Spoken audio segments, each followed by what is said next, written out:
Bueno, seguimos conversando en este nuevo bloque. En el anterior terminamos hablando de sesgos, ¿sí? de algoritmos, sobre todo de datos, y empezó a surgir la desinformación como concepto. Y en este bloque de inteligencia artificial ya nos metemos a hablar bien de esta tecnología, no desde el lado quizá generativo, sino más bien a la hora de justamente trabajar con los datos. Enfocándonos en desinformación, ¿sí? Entendiendo por desinformación la proliferación de información justamente falsa para incidir en opiniones, en decisiones de nosotros, nosotras mismos. Obviamente vamos a tener un foco en democracia, pero ya sabemos la desinformación afecta a todo, a un montón de temas, ¿sí? Salud mental, bueno, derechos sexuales, derechos reproductivos. Entonces, desde tu perspectiva, Dane, ¿cómo la inteligencia artificial o la tecnología puede ayudarnos a fortalecer? ¿Qué riesgos y oportunidades estás detectando? ¿Y cómo hacemos para intentar evitar que la tecnología amplifique este tema? Bueno, yo creo que empezaría como contándoles un poco el chuchú que ocurrió los últimos meses en Colombia alrededor del proyecto de ley Inconvertibles, que es el proyecto que busca prohibir las mal llamadas terapias de conversión en Colombia. Y en este proceso hubo mucho uso realmente de IAs o de formas también de chatbots que se utilizaron también como para generar tendencias, por ejemplo, en Twitter o en otras redes sociales, y también de masificación de fake news que terminaron impactando negativamente este proyecto de ley. Un análisis que usó La Silla Vacía fue utilizando también ChatGPT de una conversación de una audiencia pública que era de más de 6 horas y media sobre el mismo proyecto de ley, y lograron identificar ahí, por ejemplo, a través del ChatGPT cuáles eran los discursos de odio más reiterativos que se estaban teniendo en ese. Y en ese hablaban era que se le iba a prohibir a los padres aconsejar a sus hijos sobre su orientación sexual o identidad de género. Y esto nos hablaba de mucha desinformación sobre el mismo proyecto de ley, porque el proyecto de ley en ningún lado dice eso.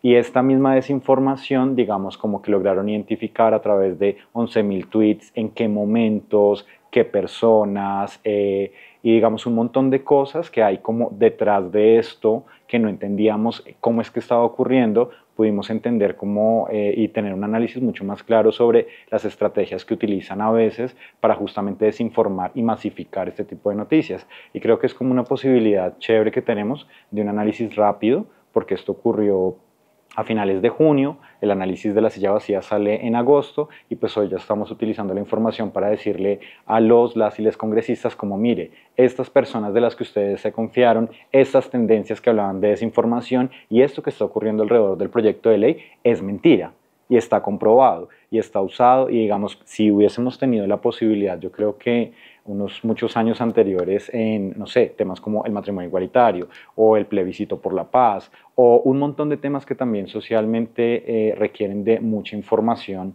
y que terminan colándose ahí como estos discursos de odio y posicionándose estas fake news, creo que podríamos tomar decisiones mucho más conscientes y que nos permite poder a las organizaciones sociales tener un papel más activo en esto a través del uso de la tecnología, pero también pues a quienes toman estas decisiones pues asegurarse un poco más sobre si esto que están escuchando no solamente es la tendencia de Twitter, que es mucho por lo que se guían para esta toma de decisiones, sino también si es realmente el sentir de las personas, si es lo que realmente están pensando o algo que tenga que ver pues con estos proyectos de ley, por ejemplo.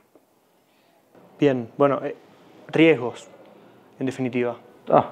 Todos. Todos, empezando porque no sabemos quién y cómo están accediendo a este uso de la información. O sea, creo que lo que más hemos encontrado, por ejemplo, en las fake news, que es muy fácil armarlas también por cualquier tipo de IA que le preguntemos, ¿sí? Es este miedo y es recurrir también como a empezar a generar estas metahistorias de quiénes somos, por ejemplo, las personas trans. En el mundo en este momento eso es como un auge que está ocurriendo en todos los países, en Colombia también, en Argentina llevan un discurso de odio también que ha alimentado un montón de cosas, Y esto yo creo que hay que ponerle también como un filtro y hay que poder pilotear este tipo de cosas. Creo que estrategias como esta de poder identificar los discursos de odio y poder como contrarrestar esta información es súper útil porque nos permite tomar decisiones rápidas. Mira que yo lo conecto un poco, Dani, con hoy no tenemos claridad cómo los algoritmos priorizan un contenido frente a otro y cuándo lo vuelven viral y cuándo no.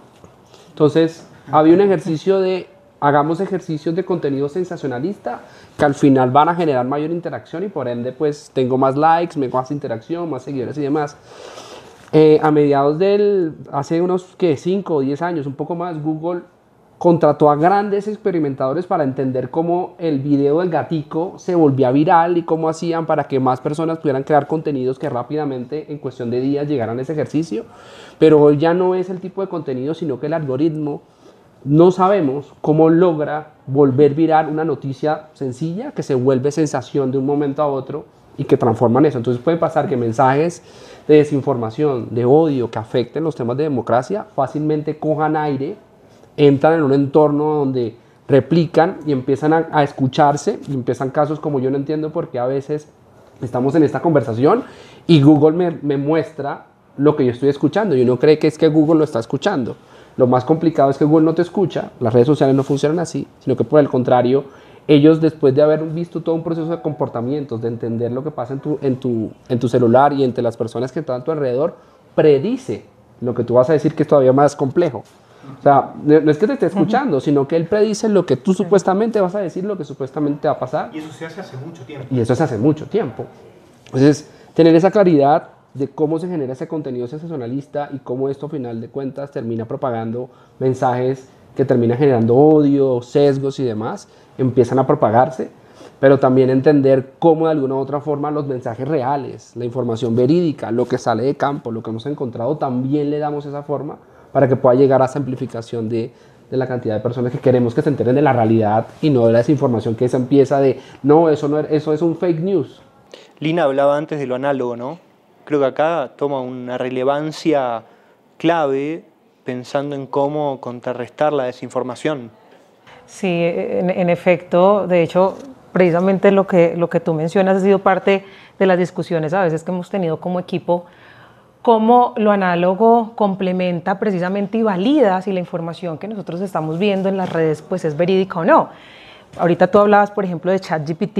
Si yo le pregunto a ChatGPT cómo se fortalece la democracia, me va a salir una serie de elementos y de información, pero al final dice, yo cojo las fuentes que encontré en toda la nube y digamos las fuentes que estuvieron disponibles. No garantizo la veracidad. Entonces es allí donde lo análogo viene a cumplir ese error de verificador, de triangulador, para decir si efectivamente esa información es verídica o no. Yo siempre digo, uno no puede hacer un buen vino si uno no tiene una buena uva. Lo mismo, yo no puedo hacer análisis asertivos y tomar buenas decisiones si yo en efecto no tengo información verídica que posicione y que me permita también tener como un panorama mucho más amplio de lo que está pasando sobre esa temática. Yo creo que Dane posiciona unos temas importantes que tienen que ver con el tema de género, pero es algo que también vemos hablando en términos étnicos, ¿sí? Cómo uno ve una ola de desinformación en efecto de la población afrodescendiente, de la población indígena, como también el acceso, y si nos vamos a sesgos algorítmicos y yéndome un poco atrás, es cómo también inclusive toda esa desinformación hace o previene que las personas puedan gozar de derechos como un empleo, ¿sí? Cómo eso de una u otra manera genera una barrera, términos de educación también. No voy a ir aquí a discusiones internas que a veces uno tiene referente a algo que a uno le mencionan, que es un derecho, que hay gratuidad, por ejemplo, en términos de educación, pero que en realidad uno se da cuenta que hay sesgos atrás y que siempre el posicionamiento de personas que quedan seleccionadas tienen unas características específicas. Entonces, volviendo un poco a su pregunta de lo análogo, nosotros hemos hecho un ejercicio súper rico y creo que viene de una trayectoria de la Fundación Corona con los Cómo Vamos en Buenaventura. Digamos que por primera vez en el año 2019 traemos un Cómo Vamos. Buenaventura tenía información del DANE del 2005, de ahí era donde sacábamos, digamos, todas las, los tomadores de decisión tomaban sus decisiones a partir de allí, y reconocer también que el DANE finalmente, digamos, se posiciona mucho más en casco urbano. Cuando yo hablo de Buenaventura, el 97% de la población y digamos del territorio extenso, hablando de territorio, digamos es zona rural, ¿sí?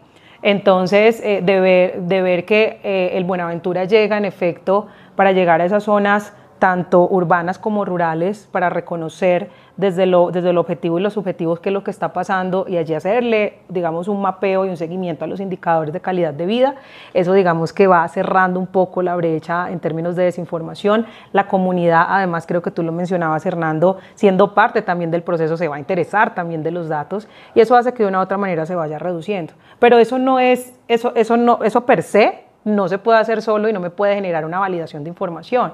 ¿Cómo hacemos a través de diferentes espacios que esa información en conjunto con la comunidad podamos validarla? Entonces, por ejemplo, espacios que nosotros hemos creado que se llaman Cafés para el Territorio. Aquí posicionamos los datos, posicionamos o traemos a expertos en la temática y traemos a la comunidad. Yo también puedo ser experto y estar desde el escritorio haciendo el análisis global, pero la comunidad dice, no, yo lo percibo de esta manera. Por ejemplo, nosotros estábamos en algún momento hablando de las finanzas del distrito. Entonces, quien ejecuta dice, no, mire, nosotros hicimos esta planeación, pero la comunidad dice, no, pero eso que usted está mencionando, yo no lo vi en mi territorio. Entonces, a partir de esa triangulación de los datos, de los expertos, porque también digamos que hacen un ejercicio muy riguroso de analizar situaciones o contextos, y de la comunidad, que es quien lo vive, pues allí es donde nosotros decimos, podemos ya tener al menos una información, tener elementos claves, tener categorizaciones específicas que se están replicando y que me están diciendo, esta es la veracidad. Entonces, digamos, uniéndolo a lo que Dane decía ahora y lo que se está generando, por ejemplo, esa ola de odio en efecto de la población LGTBIQ+, como también una invitación a la ciudadanía, y es, hagamos consulta, no solamente vámonos y nos quedemos con lo que hay en lo que me genera ChatGPT, que les estoy comentando que coge fuentes de todo lado, sino que vámonos digamos, a las instituciones que están haciendo estudios propios en este tema. Por ejemplo, ir y contactar a la Fundación de Dane y hablar qué es lo que se está haciendo, cómo están accediendo, pues eso de una u otra manera pues también genera que tengamos todos como una información basada en diferentes análisis y pues mucho más aterrizada a la veracidad. Bien, y ahí, bueno, trabajamos mucho con transparencia, en definitiva, porque eso alimenta y disminuye los sesgos, contrarresta la desinformación. Ahora, tocaste un punto que tiene que ver con la accesibilidad también. ¿Cómo estamos trabajando la accesibilidad para poder escalar estos procesos? Mira que cuando tocas ese tema nos lleva a uno de los resultados después de en nuestra Barranquilla de identificar cuál era el uso de la tecnología por parte de los jóvenes.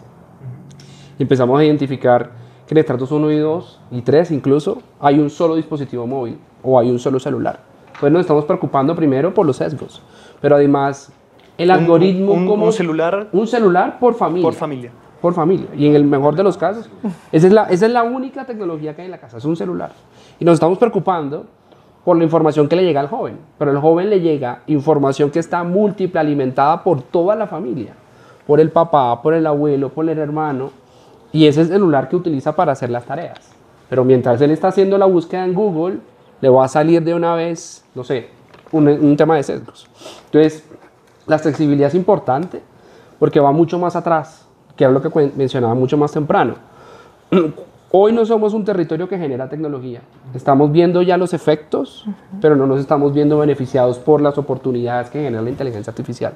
Entonces, pensar unos pasos más atrás en esa capa, pero también me conecto mucho, Lina, con lo que planteabas de utilicemos los datos para empoderar a la ciudadanía sobre esos ejercicios.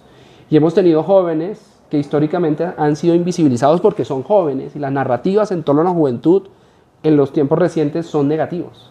Uno no ve a los jóvenes como un esquema participativo, como líderes, y nuestra Barranquilla propende por ese cambio. Y ahí en ese sentido tenemos una anécdota, y más que una anécdota, es una historia muy interesante de una joven que estuvo en un panel de educación y mirando la información de cómo vamos, la información que capturó nuestra Barranquilla, de los diferentes hallazgos de investigaciones y diagnósticos que hicimos en el territorio, y cuando salió del panel decía, es que yo hoy me siento respaldada, pero no solo por la información que yo quiero contar, sino que detrás mí hay datos que respaldan lo que como joven quiero contar.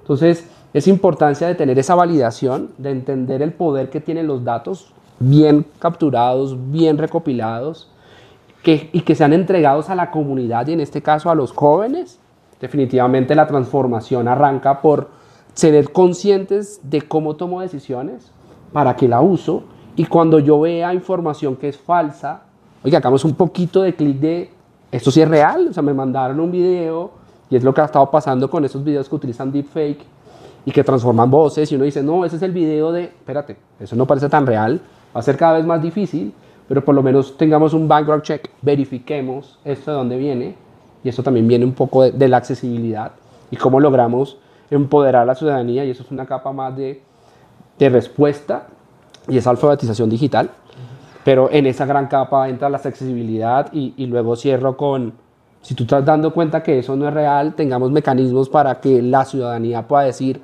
ojo que ese mensaje que salió a las 3 de la tarde por WhatsApp es falso. Y tenemos anécdotas en Barranquilla que pues no los vamos a tocar acá, pero que algunas que tienen que ver con temas de fútbol, que hubo un tiempo en donde la ciudad salió a la calle porque el Junior quedó campeón y era falso. Pero la gente salió en masa, nadie verificó. Y hoy es un meme, pero es el reflejo de lo que pasa cuando la ciudadanía no verifica. Ahora, ese esfuerzo, te pregunto, Dane, ¿tenés alguna opinión en este contexto de cuál debería ser el rol de las quizá grandes empresas tecnológicas en la lucha contra la desinformación? Porque acá hablamos de esfuerzos en otros niveles. ¿Tenés alguna opinión de eso?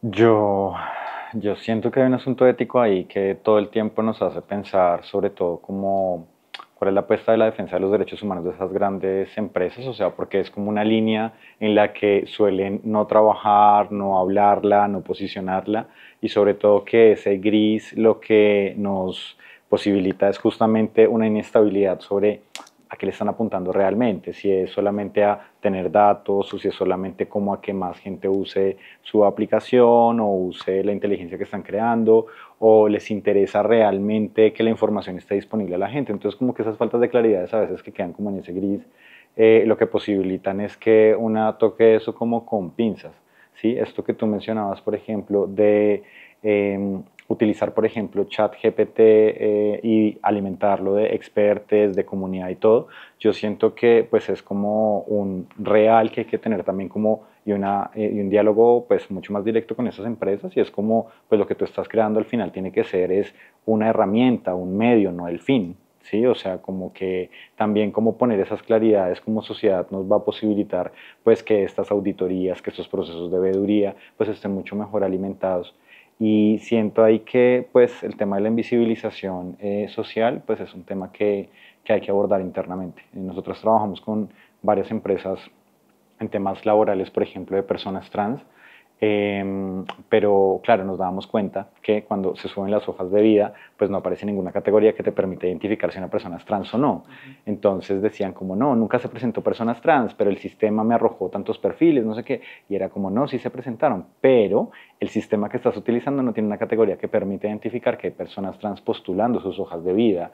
Entonces dicen como, no vamos a utilizar la foto, no vamos, listo, chévere, pero entonces, ¿cómo hacemos para hacer que una persona con experiencia de vida trans pueda tener un acceso mucho más garante a sus derechos, por ejemplo el derecho al trabajo, sin la necesidad de sufrir un proceso de discriminación, o que por el hecho de ser trans pues quede excluida del mismo proceso de selección? Y ocurre muchísimo, o sea, muchísimo. LinkedIn creo que es una herramienta muy chévere y todo, pero incluso hasta esa tiene un montón de problemas sobre el acceso a la información cuando hablamos de personas trans. O si lo trasladamos a otro tema, es el tema, por ejemplo, de asesinatos a personas trans. Lo que ustedes casi siempre consultan en medios de comunicación habla es de un subregistro. Somos las organizaciones sociales, son las mismas familias, son las instituciones quienes a veces cruzamos datos y decimos como, bueno, la cantidad de personas trans que han asesinado son estas, porque el Estado no tiene categorías que permitan identificar eso. Y si eso lo trasladamos a temas como se está registrando en el DAN y demás, pues no pasa. Yo ahí conecto con un tema final también, y es cómo la tecnología también está vulnerando, o sea, la democracia al final vela porque los derechos estén, pero la tecnología está vulnerando el acceso a los derechos, el acceso a la salud. Hay jóvenes que están fuertemente siendo influenciados por los impactos que tiene la tecnología, y pues sabemos los efectos que esto finalmente está pasando con aumentos de tasa de suicidio.